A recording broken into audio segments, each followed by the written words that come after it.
I'm Mike's dad. We're here on the Isle of Man for the 2019 TT races. Unfortunately, as you can see from the surrounding clouds, this year's been a bit of a washout compared with last year, but we've got Spada Racing on board. Brilliant, absolutely superb. Can't thank them enough for what they've done for Mike this year.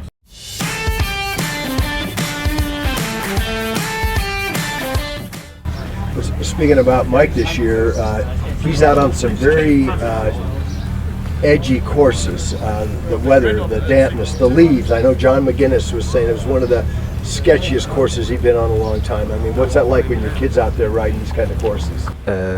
Stressful, and even more stressful when it's damp under the trees. But the lad's doing his dream, my son's doing his dream, and I'm going to be here when he does it. And for people out there that don't understand about the courses, explain how the weather, how the whole process works. It rains, it dries, they decide when they can go, but what's the reality to the rider going out on that course? The reality is that at sea level where we are now in Douglas, it's been a lovely day, and yet when you get to the mountain section, which is halfway around the circuit, it's been pouring down. And if they can't get the medical helicopter down onto the mountain because of the cloud or the rain, then they don't go, it's called off.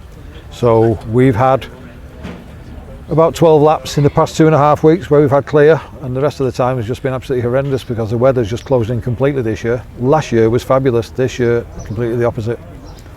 And I must admit, I do feel sorry for people who spent a lot of money flying over here from America and Canada and places like that, because this year hasn't been a good year at all. But we're here. He's an apprentice. He's an apprentice, and it's going to take him years and years and years to learn the circuit.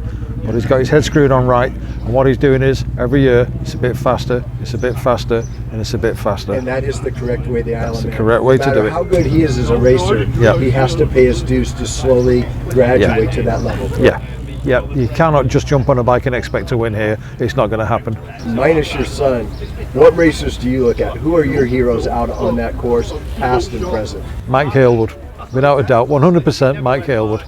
Yeah, big Mike Halewood fan, always have been, and I even named his son after him, so that's why he's called Mike, after Mike Halewood, and not Mike the cat, as his mum keeps trying to tell me. And what about present racers? I mean, who are, in your mind, who are some of the big dogs up here, the rock stars that have elevated to the top level? Probably the likes of Mr. Hickman and people like that. Hickman. Peter Hickman. Yeah, he's the main man to beat, I think, Dean around Harrison. here. Dino, of course, on another sponsored rider by Spada, another good rider. So yeah, we got those two. And what do you make of Michael Dunlap? He's 30 years old. He's got 18 wins. Dean Harrison's 30. He's only got 2 wins. Yeah. But yet compare him this year. I think the weather's got a lot to do with it this year. You can't really do any comparisons. We just haven't had the track time to compare anybody.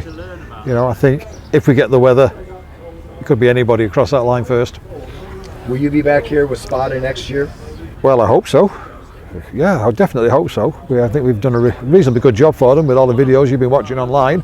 And yeah, definitely, I think we'll be out with Spada next year. And with some great weather and good track conditions, you're going to be contenders. Well, yeah, it's a bit faster every year, so next year it'll be a bit faster than this year, yeah.